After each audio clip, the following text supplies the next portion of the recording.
6 বছরের রিলেশন বাঁচাতে মা বাবার পা জড়িয়ে ধরে কান্না করছে আরু। ক্লাস 9-এ থাকাকালীন অবস্থায় কাব্যর সাথে রিলেশন হয় তার।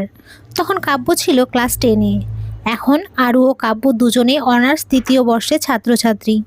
ফ্যামিলিগত কিছু কারণে কাব্যকে 1 বছরের ড্রপ দিতে হয়েছে। মেয়ের যথেষ্ট বিয়ের বয়স হওয়ায় পাড়া প্রতিবেশী কটু কথা শোনাতে একটুও ছাড় দেন না। কেউ কেউ আবার মেয়ের দোষ খোঁজে।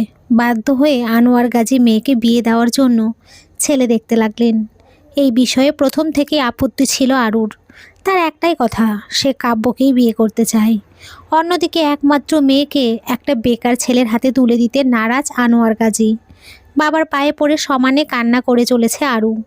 মেয়ের কান্না সহ্য করতে না পেরে অবশেষে কাব্যকে মেনে নেন তিনি। নিজেকে প্রতিষ্ঠিত করার জন্য কাব্য 4 বছর সময় চাইল। মেয়ের মুখের দিকে তাকিয়ে কাব্যকে সেই সময়টুকুও দিলেন তিনি। এরপর ঢাকায় চলে যায় কাব্য। পড়ালেখায় বেশ ভালো সে। এদিকে আরু পড়ালেখা বন্ধ করে দিয়েছে। পড়ালেখা বন্ধ করার একটাই কারণ, সে যদি পড়ালেখা করে কাব্যর থেকে উঁচু পদে যায় তবে আবারও কাব্যর সাথে বিয়ে দিতে আনোয়ার গাজী দ্বিমত পোষণ করতে পারেন। ঢাকায় যাওয়ার পর কাব্য আরুর সাথে কথা বলা অনেকটাই কমিয়ে দিয়েছে। আরুও তেমন ফোন দেয় না কাব্যকে। আগের মতো ঘন্টার পর ঘন্টা কথা বলে না কাব্যর পড়ালেখার ক্ষতি হবে বলে। 4 বছর পর চাকরির সুসংবাদ নিয়ে গ্রামে ফিরেছে কাব্য। আরুর আনন্দের শেষ নেই। কিন্তু এই আনন্দ আরুর জন্য বেশিক্ষণ স্থায়ী হলো না। পরের দিনই কাব্য তার মা বাবাকে নিয়ে হাজির হলো আরুদের বাসায়। বহুদিন পর প্রিয় মানুষটাকে দেখার জন্য সেজে গুজে বসে আছে আরু। কাব্য নিচে এক মুহূর্ত দাঁড়ালো না, ডাইরেক্ট চলে গেল আরুর রুমে। পেছন থেকে আরুকে ডাকলো। আরু এক মুঠো হাসি দিয়ে দৌড়ে গিয়ে জড়িয়ে ধরল কাব্যকে। এই হাসির আড়ালে লুকিয়ে আছে কাব্যকে ফিরে পাওয়ার আনন্দ। লুকিয়ে আছে অপূর্ণতায় অনেক পূর্ণতা। নিজের থেকে আরুকে ছাড়িয়ে একবার আরুর দিকে চোখ বুলিয়ে নিল সে। গায়ের রং আগের থেকে অনেকটা চাপা পড়ে গেছে। আগের মতো দুধে আলতা রংটা আর নেই। চোখের নিচে কালো দাগ, যেন কত রাত নির্ঘুম কাটিয়েছে। আগের স্মার্টনেস হারিয়ে গেছে। গালে অসংখ্য ব্রণ। আই অ্যাম সরি আরু। আরে সরি কেন বলছো? একদম সরি বলবা না। তুমি মানেই তো আমি, আর আমি মানেই তো তুমি। আমি নিজেও তো তেমন কল করিনি, কারণ আমি চেয়েছিলাম তুমি ভালো করে পড়ালেখা করো, তারপর চাকরি করো। তাই আর বিরক্ত করিনি তোমায়। এতদিন তো আর এমনি এমনি তুমি আমার থেকে দূরে থাকোনি। সো সরি বলার প্রশ্নই ওঠে না। এক নাগাড়ে কথাগুলো বলল আরু। সেটার জন্য না। তাহলে? আমি তোমাকে বিয়ে করতে পারবো না। মজা করছো? আমি সিরিয়াস। সত্যি তোমাকে বিয়ে করা আমার পক্ষে সম্ভব না। কথাটা শুনেই আরুর মাথায় যেন আকাশ ভেঙে পড়ল। পায়ের নিচ থেকে যেন মাটি সরে যেতে লাগলো। কার জন্য এতদিন অপেক্ষা করেছে সে? কার জন্য পড়ালেখা ছেড়েছে? কার জন্য 4 বছর আগে বাবার পা জড়িয়ে ধরে কান্না করেছিল? চোখ দিয়ে টপ টপ করে জল ঝরতে লাগলো। অস্ফুষ্ট স্বরে জিজ্ঞেস করলো, কারণ? দেখো আরু, তোমার সাথে আমার যায় না। আমি আরও ভালো কিছু ডিজার্ভ করি। সুন্দর, স্মার্ট, কম বয়সী মেয়ে ডিজার্ভ করি। তোমার তো অনেক বয়স হয়েছে, প্রায় 25 পেরিয়ে 26-এ গিয়ে ঠেকেছে। যেখানে 20-22 পেরোলেই লোকে বুড়ি বলে, সেখানে তোমার তো 26। সেম এজের মেয়েদের সাথে কখনো সংসার হয় না। তুমি তো আমার আগেই বুড়ি হয়ে যাবে। আমার মা বাবাকে কি এই কথাগুলো জানিয়েছো? মাথা নিচু করে ফ্লোরের দিকে তাকিয়ে বলল আরু। না, ভাবলাম আগে তোমাকেই বলি, পরে ওনাদেরকে বলবো। আরু জোর করে মুচকি হাসি টেনে বলল, এই 4 বছরে তুমি অনেকটাই চেঞ্জ হয়ে গেছো। যেখানে আরু ছাড়া তোমার চলতো না, আজ খুব সহজেই সেই আরুকে রিজেক্ট করে দিলে। আরু হাত তুলে কাব্যকে থামিয়ে দিল আরু। তুমি এবার আসতে পারো। আরু, আমার কথা শোনো। বললাম না তুমি এবার আসতে পারো।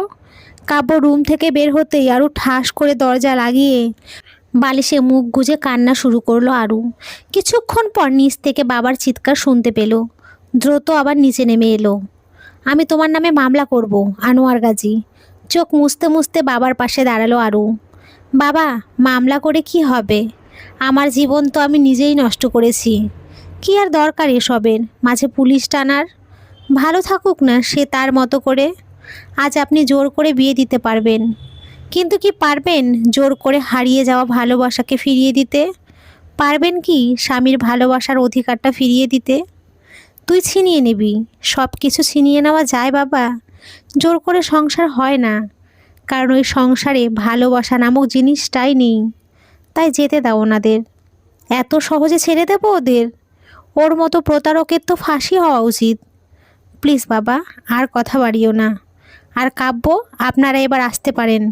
কাব্যর পরিবার বের হয়ে যেতেই নিজ রুমে উঠে দরজা আটকে দিল আরু। আনোয়ার গাজীও মনোয়ারা হোসেন মাথায় হাত দিয়ে সোফায় বসে রইলেন। আরু ওড়না সিলিং ফ্যানে বেঁধে ফাঁস তৈরি করতে লাগলো। এই ব্যর্থ জীবন রেখে কি হবে? না কাব্যকে নিজের মতো করে পেল, না বাবা মায়ের সম্মান রাখতে পারলো। লোকজন তো এখন ছিছি দেবে। কি করে সবাইকে দেখাবে এই মুখ? বাবা মায়ের সম্মান রক্ষা করতে পারলো না, লোকে তো এবার ছিছি দেবে। কি করে সবাইকে দেখাবো আমি এই মুখ? চোখ দিয়ে অঝরে জল গড়াচ্ছে। সেদিন যদি বাবা মায়ের পছন্দে বিয়ে করে নিতাম, তবে হয়তো আজ এই দিনটাকে আর দেখতে হতো না। ফাঁসটা গলায় সেট করে নিল আরু। তখনও দরজায় কেউ খুব জোরে জোরে কড়া নাড়তে থাকে। আত্মহত্যার চেষ্টা করেও বারবার ব্যর্থ হচ্ছে সে। গলা থেকে ওড়না খুলে দরজাটা খুলে দিল। ওড়নাটা এখনও সিলিং ফ্যানের সাথে বাঁধা পড়ে আছে। আরু দরজা ফাঁক করে দেখল মনোয়ারা হোসেন দরজার সামনে দাঁড়িয়ে আছেন। এবার হাট করে দরজা খুলে দিল। দরজা খুলতেই মনোয়ারা হোসেনের চোখ গিয়ে পড়ল সিলিং ফ্যানের সাথে ঝুলে থাকা ওড়নার উপরে। আরুকে কোনো প্রশ্ন না করেই সজোরে থাপ্পড় বসিয়ে দিলেন আরুর গালে।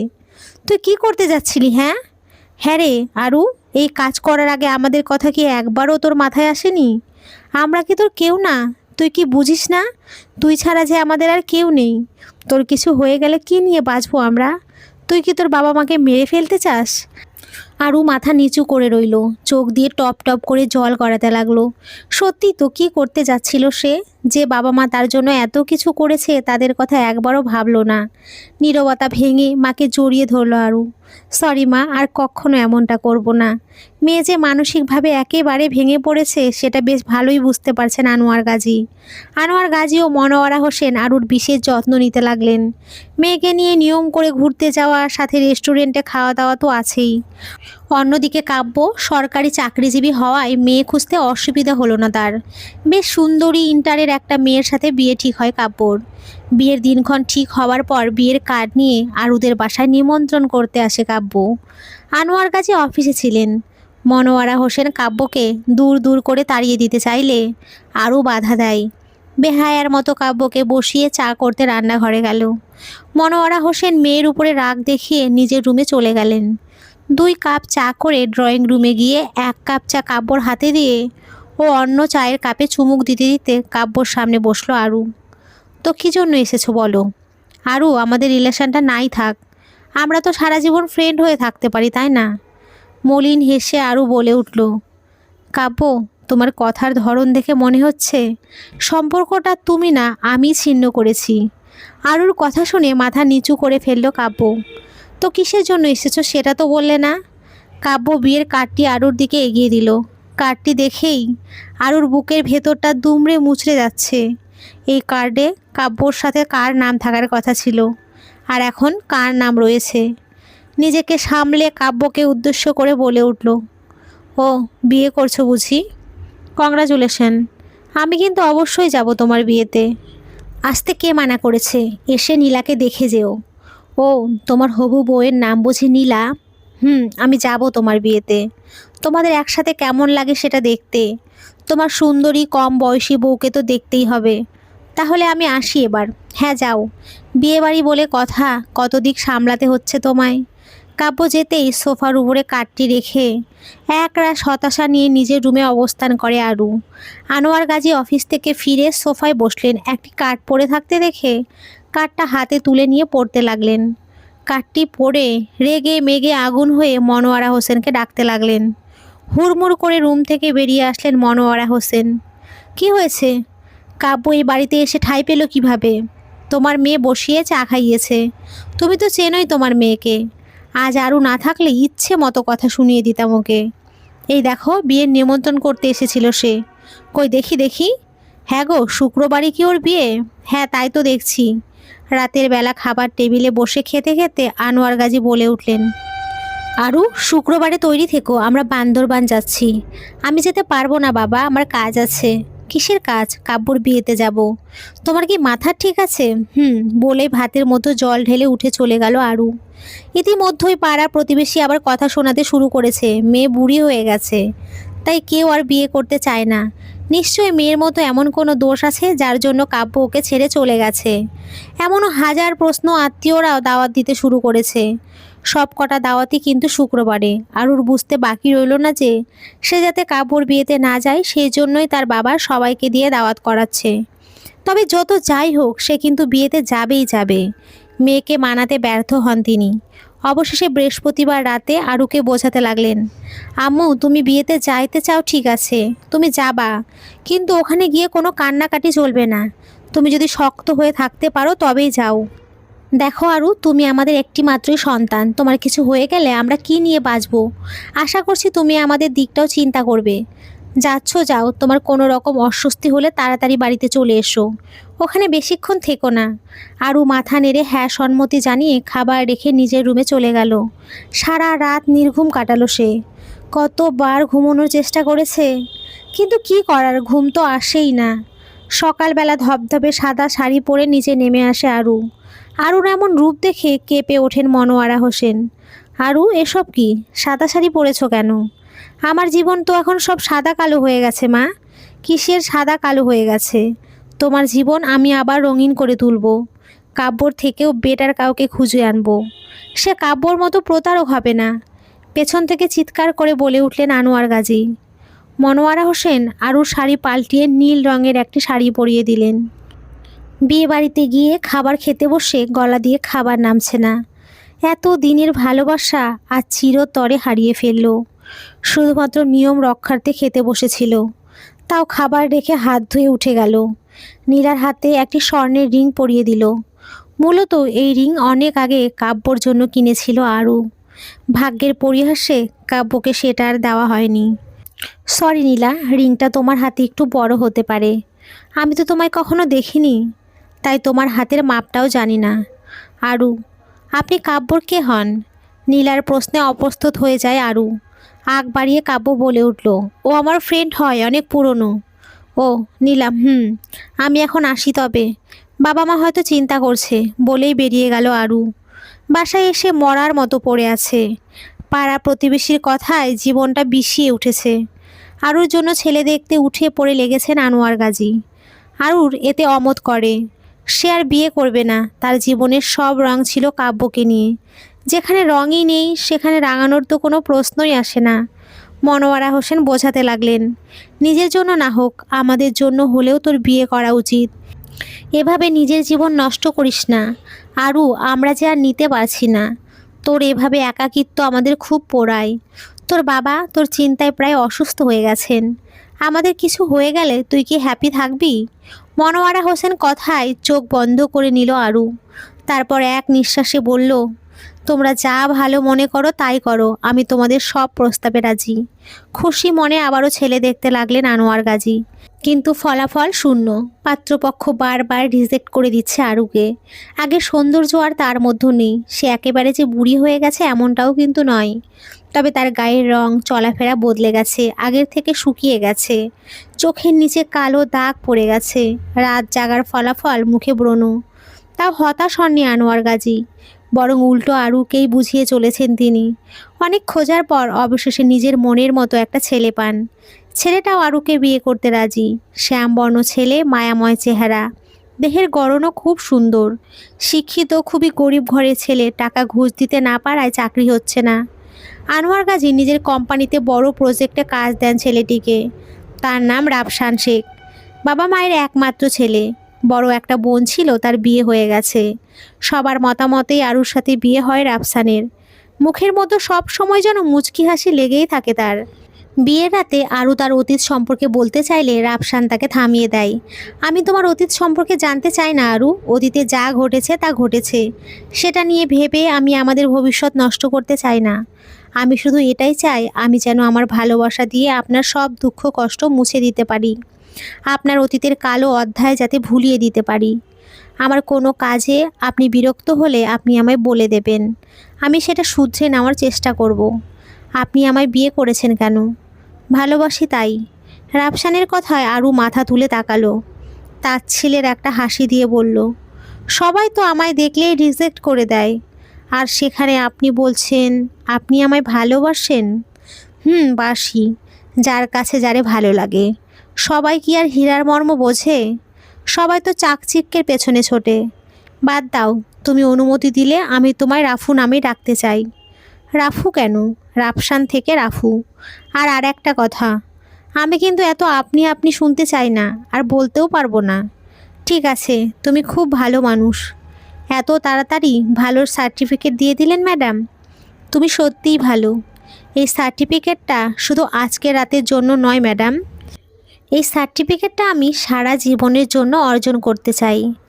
তোমাকে সারা জীবন ভালোবেসে ভালো রাখার দায়িত্ব আমার। আরও ভাবনায় ডুব দিল। কি অদ্ভুত এই ভালোবাসা! যাকে মন প্রাণ উজাড় করে ভালোবেসেছি সে অবহেলা করেছে। আর আজ সম্পূর্ণ একটা অচেনা মানুষ আমি বর্তমান ভবিষ্যতে ভালো রাখার দায়িত্ব নিচ্ছে। মাসখানেক পর কাব্যর ফোন থেকে কল আসে আরুর ফোনে। যদিও এই নাম্বারটাকে ডিলিট করে দিয়েছিল আরু, কিন্তু তারপরেও কাব্যর নাম্বারটা চিনতে একটুও কষ্ট হয়নি তার। কল রিসিভ করে কানে লাগাতেই অপর পাশ থেকে কাব্য বলে উঠল, কেমন আছো আরু? ভালো, শুধু ভালো নয়, খুবই ভালো। তুমি কেমন আছো? ভালো নেই আমি। কেন ভালো নেই? ভালো থাকার জন্যই তো আমায় ছেড়ে গেছিলে আমায়। কিছু সময় চুপ থেকে আবার বলল কাব্য, নীলা চলে গেছে। কোথায় গেছে? তার বয়ফ্রেন্ডের সাথে পালিয়ে গেছে। কাব্যর কথা শুনে অট্ট হাসিতে ফেটে পড়ে আরু।